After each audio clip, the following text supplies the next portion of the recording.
L'arribada de nous alumnes als centres d'ensenyament de Girona durant el curs, quan ja estan tancades les inscripcions i l'obligació a que aquests siguin escolaritzats, fa que les escoles i instituts de la ciutat aviat quedin saturats, és a dir, amb un nombre d'alumnes superior a la seva capacitat.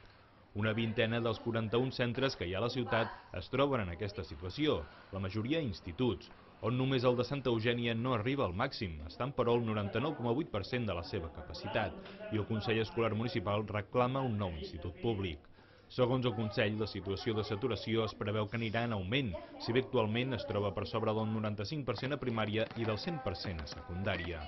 De fet, els instituts gironins presenten una ocupació de prop del 103,5% i la més alta és a quart d'ESO, amb un 105%. Per centres, el que es troba pitjor és el Santiago Soberqués, amb un 106,5%, tot i que hi ha casos concrets on l'ocupació es troba al 110%, com és el cas del grup de quart d'ESO d'Elies Montilivi.